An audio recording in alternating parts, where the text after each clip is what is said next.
Bible చెప్తున్న మాట ఏమిటంటే, నువ్వు దైవికమైనటువంటి కోరిక కోరుకుంటే ఖచ్చితంగా ఆ కోరికను దేవుడు నెరవేరుస్తాడు.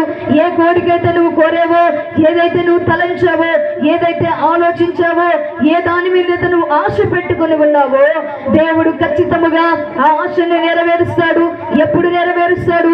ఎలాగ ఉంటే నెరవేరుస్తాడు? దేవునికి ఎలా మొరపెడితే దేవుడు నెరవేరుస్తాడని బైబిల్లో మనము చూస్తున్నట్లయితే కీర్తన గ్రంథము 145వ అధ్యాయము, బైబిల్ ఉన్నటువంటి వారు 145వ అధ్యాయము 18వ వచనాన్ని చదువుకుందాము.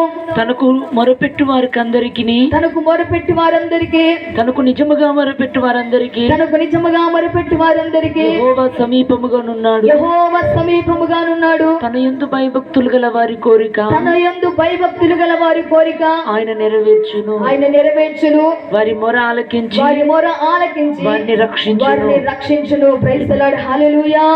బైబిల్ చెప్తున్న మాట ఏమిటంటే, నీ కోరిక నెరవేర్చబడాలన్నా కొంతమంది చెప్తా ఉంటారు, మేమెంత ప్రార్థన చేసినా మా ఆశ నెరవేరలేదు, మేమెంత ప్రార్థన చేసినా మా కోరిక నెరవేరలేదు, మేము దేవునికి ఎన్ని కానుకలు ఇచ్చినా మా కోరిక నెరవేరలేదు, మా ఆశలు నెరవేరలేదు, మేము అనుకున్నవన్నీ కూడా అడిగంటిపోయాయి, మేము అనుకున్న ఆశలన్నీ కూడా పటాపంచలైపోయాయి, ఇదిగో మేము అనుకున్నవి మాయడల దేవుడు చెయ్యలేదని కొంతమంది దేవుని మీద బాధపడేవారు ఉంటారు. కొంతమంది దేవుని సనుక్కునేవారు ఉంటారు, కొనుక్కునేవారు ఉంటారు. నిజముగా నువ్వు కోరుకున్నటువంటి కోరిక దేవునికి ఇష్టమైన కోరిక కోరుకున్నావా? నువ్వు కోరుకున్నటువంటి కోరిక దేవునికి ప్రీతికరమైన కోరిక నువ్వు కోరుకున్నావా? ఒకవేళ దేవునికి అయిష్టమైన కోరిక నువ్వు కోరుకొని, ప్రభువా నా పట్ల ఈ కోరిక నెరవేర్చంటే దేవుడు ఎలా నెరవేరుస్తాడు? బైబిల్ ఏమి చెప్తుంది? నిజముగా మొరపెట్టు వారందరికీ, ఎవరైతే నిజముగా నిజాయితీగా పరిశుద్ధముగా నిందారహితముగా నిర్దోషముగా నిష్కలంకముగా ఎవరైతే నిశ్చయముగా దేవునికి మొరపెడతారో వారందరికీ దేవుడు సమీపముగా ఉంటాడంట. హల్లెలూయా. నిజముగా మొరపెట్టాలి, దేవుడు చేస్తాడని మొరపెట్టాలి, విశ్వాసముతో మొరపెట్టాలి. అయితే దేవుడు నా పట్ల చేస్తాడు, ఈ కార్యము నెరవేరుస్తాడు, ఈ కోరిక నెరవేరుస్తాడు, నా ఆశ తీరుస్తాడు, దేవునికి అసాధ్యమైనది ఏది లేదు. తనకు నిజముగా మొరపెట్టే వారందరికీ, ఎవరైతే నిజంగా మొరపెడతారో, ఎవరైతే దేవునికి ఇష్టకరముగా మొరపెడతారో, ప్రీతికరముగా మొరపెడతారో, దేవుడు వారి మొర నిశ్చయముగా ఆలకించి దేవుడు వారికి సమీపముగా ఉంటాడంట. హల్లెలూయా. నిజముగా మొరపెట్టు వారందరికీ యెహోవా సమీపముగా ఉన్నాడు. అదే కాకుండా ఎవరైతే తన యందు భయభక్తులు కలిగి దేవుని యందు భయము భక్తి కలిగి జీవిస్తారో వారి కోరికను దేవుడు నెరవేరుస్తాడంట. వారి మొర ఆలకించి వారిని రక్షిస్తాడంట. హల్లెలూయా. కొంతమందికి భయం ఉంటది కానీ భక్తి ఉండదు, కొంతమందికి భక్తి ఉంటది కానీ భయం ఉండదు, కొంతమందికి దేవుడు అంటే భయం ఉంటది కానీ భక్తి చేయరు, కొంతమందికి భక్తి ఉంటది కానీ భయము కలిగి ఉండరని బైబిల్ చెప్తున్నట్లుగా మనము చూస్తున్నాం.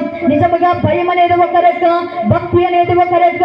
ఏ మనిషికైనా రెండు రెక్కలు ఉంటేనే ఏ పనైనా చేయగలుగుతాడు, కానీ ఒక రెక్క చేత ఏ పని కూడా చేయలేడు. అందుకే దేవుని యందు భయభక్తులు కలిగిన వారి కోరిక దేవుడు నెరవేరుస్తాడంట. నువ్వు దేవునికి నిజముగా మొరపెడితే దేవుడు నీకు సమీపముగా ఉంటాడు. నువ్వు దేవుని యందు భయము భక్తి కలిగి దేవునికి ప్రార్థన చేస్తే నిశ్చయముగా నీ కోరికను దేవుడు నెరవేరుస్తాడు. హల్లెలూయా. భయం ఉండాలి, భక్తి ఉండాలి, భయం ఉండాలి, భక్తి ఉండాలి. దేవుడు అంటే భయం ఉండి పాపము చేయని వారు ఉంటారు, కానీ భక్తి చేయలేని వారు ఎందరో ఉన్నారు. అయితే దేవుడు అంటే భక్తి కలిగిన వారు ఉంటారు, కానీ భయం లేకుండా విచ్చలవిడిగా జీవించి పాపము చేస్తూ తిరిగేవారు ఉంటారు. అయితే భయం ఉండాలి, భక్తి ఉండాలని బైబిల్ చెప్తున్నట్లుగా చూస్తున్నాం. దేవుని యందు భయభక్తులు కలిగిన వారు ధన్యులుగా ఉంటారని బైబిల్ చెప్తుంది.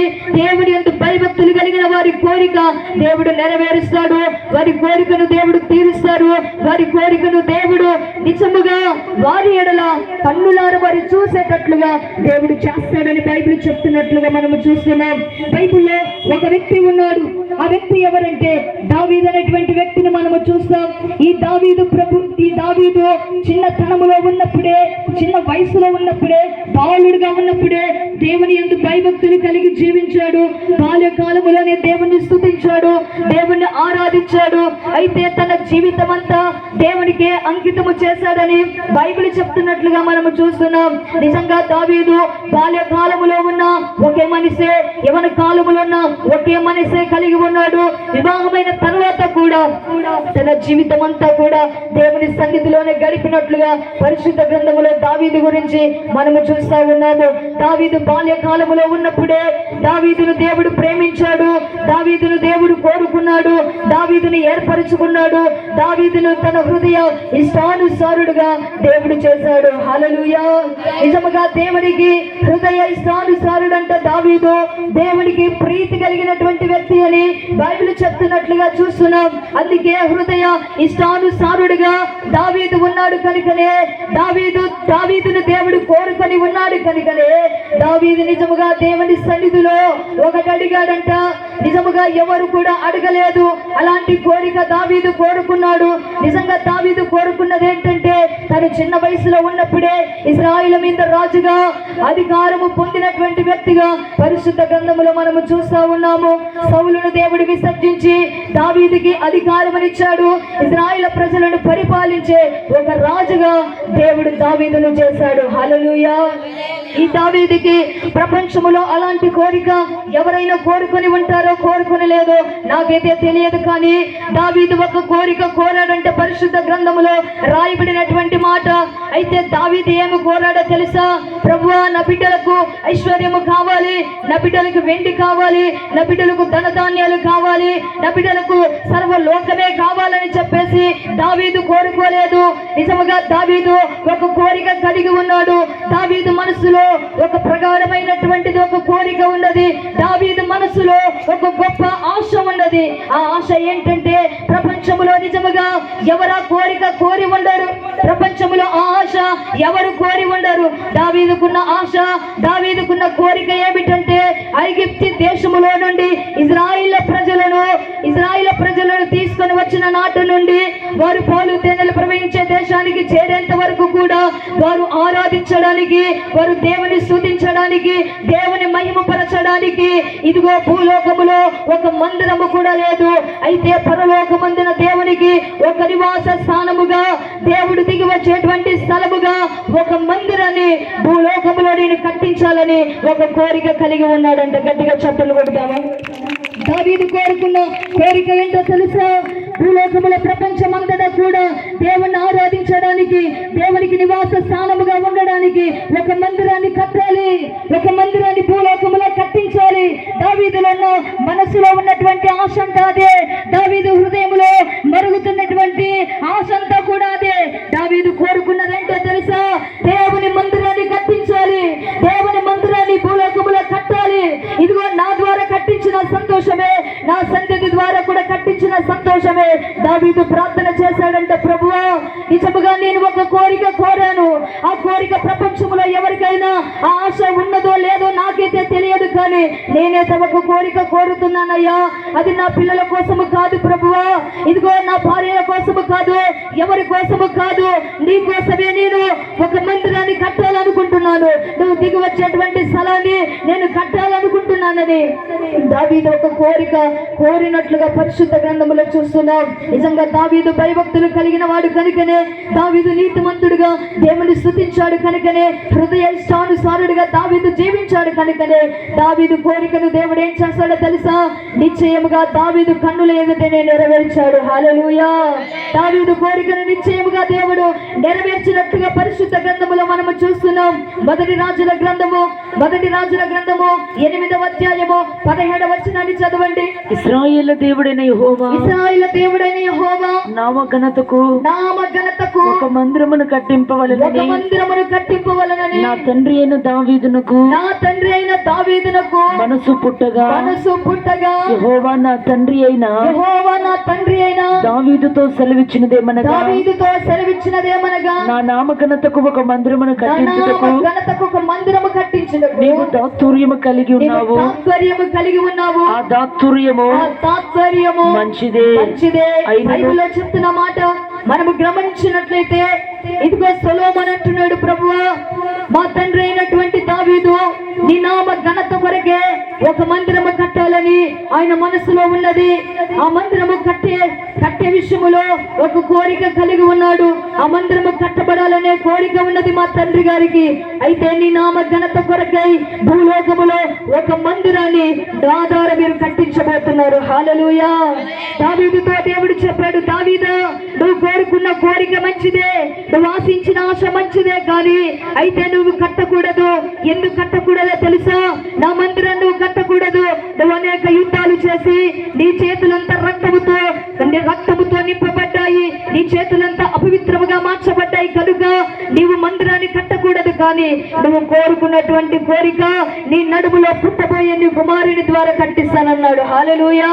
నువ్వు ఆశించినటువంటి ఆశ నీ కుమారుని ద్వారా నేను మందిరాన్ని కట్టించి నీ ఆశ నెరవేరుస్తానని చెప్పాడు. నిజముగా యెరూషలేములో ఇశ్రాయేలు దేశములో ఒక పెద్ద మందిరము కట్టబడింది. అది సొలొమోను రాజు గారు కట్టించినటువంటి మందిరము.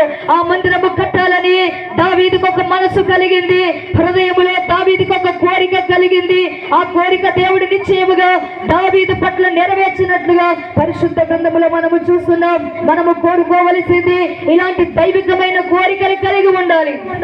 ఒక అక్క చెప్పింది, దేవుడు నాకు గర్భఫలమునిస్తే, దేవుడు నాకు సంతానమునిస్తే, ఒక మగ బిడ్డనిస్తే ఆ మగ బిడ్డకు నేను ఎఫ్రాయిము అని పేరు పెడతాననింది. హల్లెలూయా. ఒక్కొక్క చెప్పింది, నిజముగా నా పిల్లలందరూ చక్కగా చదువుకొని నా పిల్లలు ఒక మంచి జాబ్ చేస్తే, నా పిల్లలు జాబ్ చేసిన తర్వాత వచ్చినటువంటి డబ్బుల ద్వారా ముగ్గురు మందిరాలు కట్టాలని కోరుకుందంట. హల్లెలూయా. నిజంగా ఇలాంటి దైవికమైన ఆలోచనలు, దైవికమైన కోరికలు, నిజంగా ఇలాంటి కోరికలు కలిగి ఉండాలి. ఏదేదో కాదు.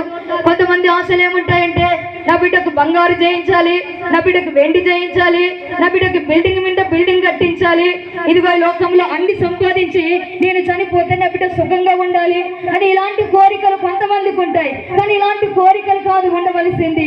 నువ్వు దైవికమైన కోరికలు కలిగి ఉండాలి. నువ్వు చనిపోయే లోపు దేవుడి కోసం నేను భూలోకములో ఒక ఘనమైన పని చేయాలి. హల్లెలూయా.